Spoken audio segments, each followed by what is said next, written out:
The 17 News at Sunrise podcast is brought to you by Clinica Sierra Vista.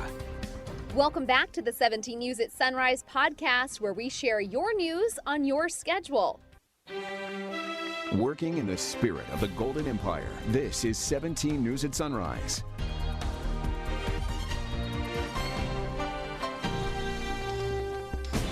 Good morning here at 5 a.m. I'm Maddie Jansen alongside Alex Fisher. And developing news this morning as we learn a man was shot and killed in South Bakersfield last night. Police were called to Sandra Drive near South Chester Avenue just before 7:30 p.m. That's where they found a man dead in the street after he was shot.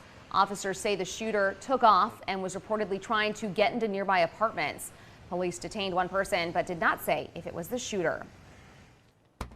Meantime, a man has been arrested in connection with the shooting death of another man in East Bakersfield. The shooting happened around 2 a.m. on Monday in the parking lot of a nightclub on East Truxton Avenue. 3 people were shot, including a man who was hit by a stray bullet in his bedroom several blocks away. That man is expected to recover, but another man, 42-year-old Abraham Diaz, died. Officials say the third person shot is critically wounded. Police arrested 21-year-old Luis Gutierrez Chavez yesterday on charges of murder and assault. He is due in court later today.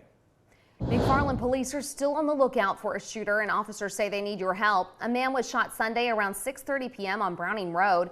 He was taken to the hospital in critical condition. Police ask anyone who has information on the shooter or shooters to call 792-2121, or you can use their anonymous text and voice tip line at 428-1265.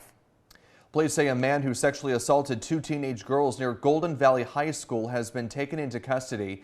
BPD's Special Victims Unit yesterday arrested 32-year-old Joe Cisneros. He is charged with 6 counts of sexual assault stemming from a series of separate offenses earlier this year. Police say those offenses happened in the area of Golden Valley High School January 28th. Cisneros will make his first appearance in court on Friday. 5:04 is our time now, and a potential glimmer of optimism in the war in Ukraine.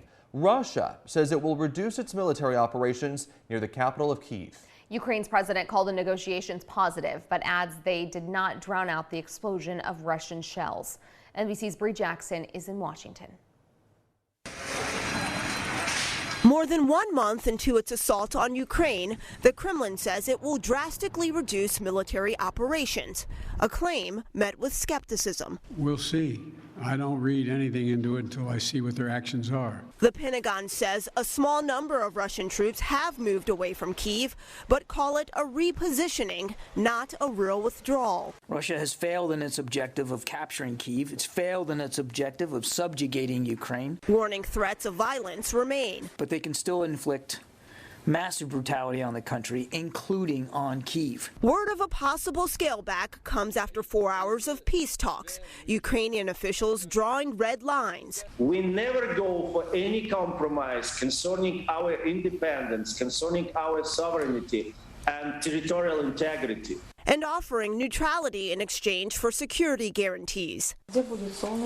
Meanwhile, some of the first Ukrainian refugees have made it to the United States. I feel sorry for all that guys that are dying, for all those mothers that will not see their sons anymore. As Russia promises to dial back troops, President Biden says the U.S. remains firm in its stance. And we're going to continue to keep a close eye on what's going on. The world watching peace talks with cautious optimism. Both the House and the Senate will receive briefings today on the latest developments in Ukraine.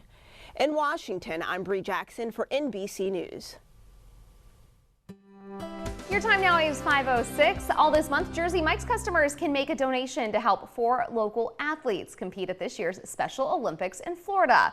The drive culminates today. It's Jersey Mike's Day of Giving, and 17's Chris Burton is joining us live from their location on Coffee Road in Northwest Bakersfield with more on the drive. Chris?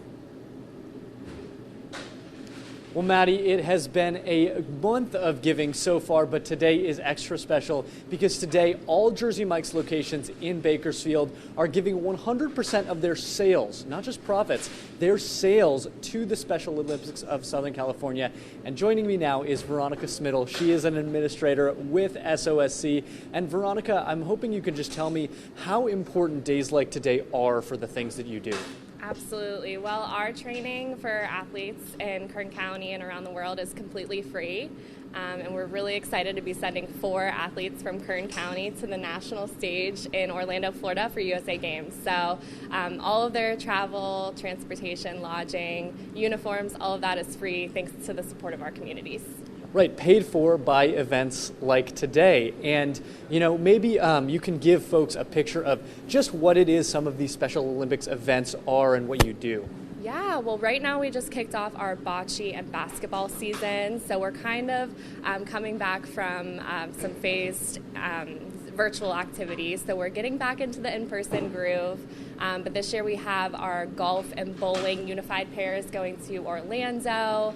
And after that, we'll probably get back into bowling, soccer, softball. So we have 12 year-round sports. We're always training and competing, getting our athletes ready for that national stage. All right, Veronica, thank you so much. You can go into any Jersey Mike's location in Bakersfield today, buy yourself a sandwich, and all proceeds will go to Special Olympics of Southern California. Live in Northern Bakersfield, Chris Burton, 17 News. From our 17 follow-up file this morning, the mother of Desiree Thompson, who went missing a decade ago in California City, confirms to 17 News that a search that resulted in the discovery of human remains late last week is connected to her daughter's case. Days after FBI investigators helped California City Police dig for evidence at a home, Sherry Smith, Desiree Thompson's mother, is still waiting to hear who or what was found Friday evening. I believe it's my daughter.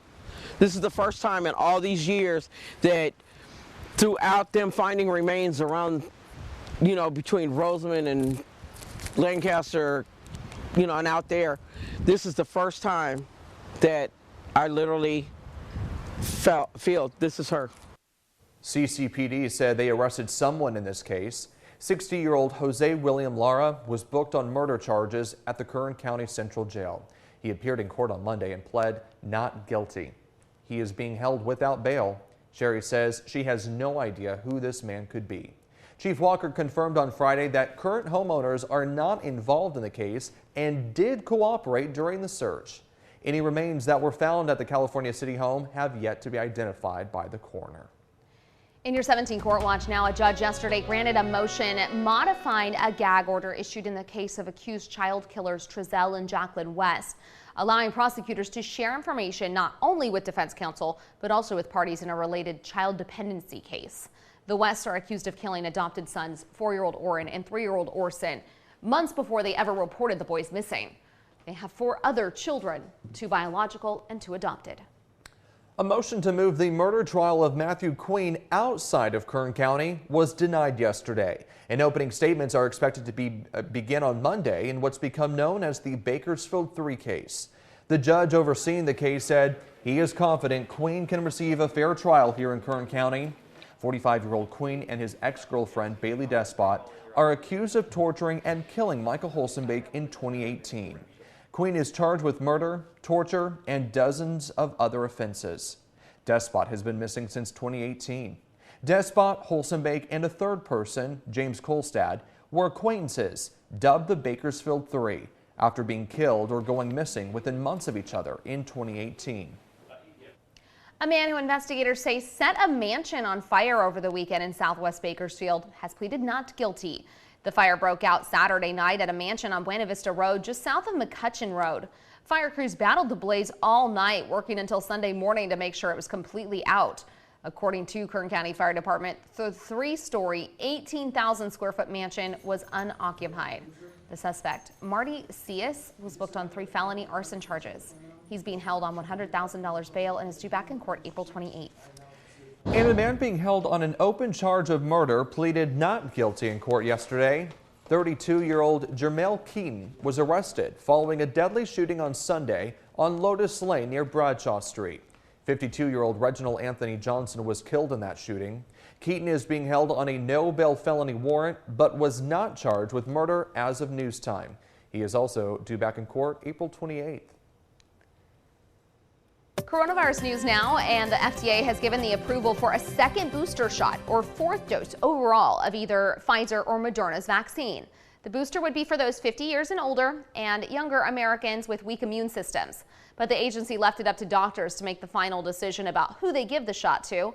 The move comes as the Omicron subvariant BA2 now makes up about 55% of all COVID infections in the U.S. That's up from 35% less than a week ago. Now to a look at the latest cases here at home. As new infections continue to trend down, Public Health now releases data 3 days a week, Monday, Wednesday, and Friday. Monday's numbers showed 65 new positive cases and 8 new deaths were reported. State data shows 25 people are in the hospital with COVID-19 in Kern County. 7 more are in the ICU. New numbers will be released again later this morning.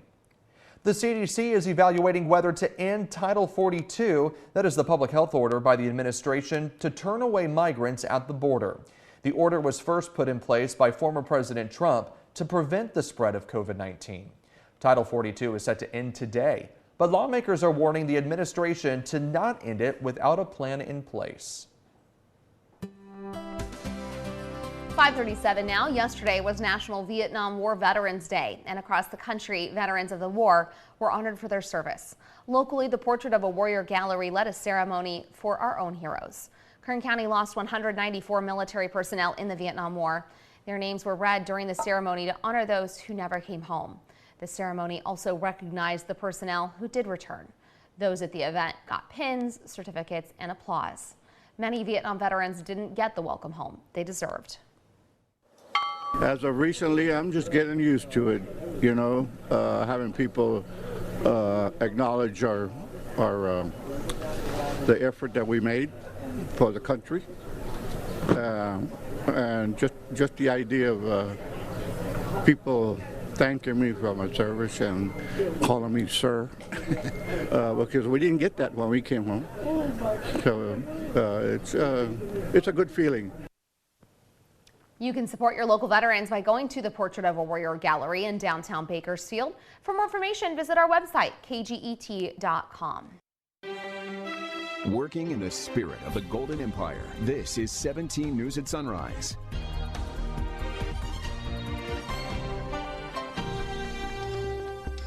The 17 News at Sunrise podcast is a production of KGET and Nexstar Media Group. For more on all of the headlines in today's show, head to kget.com.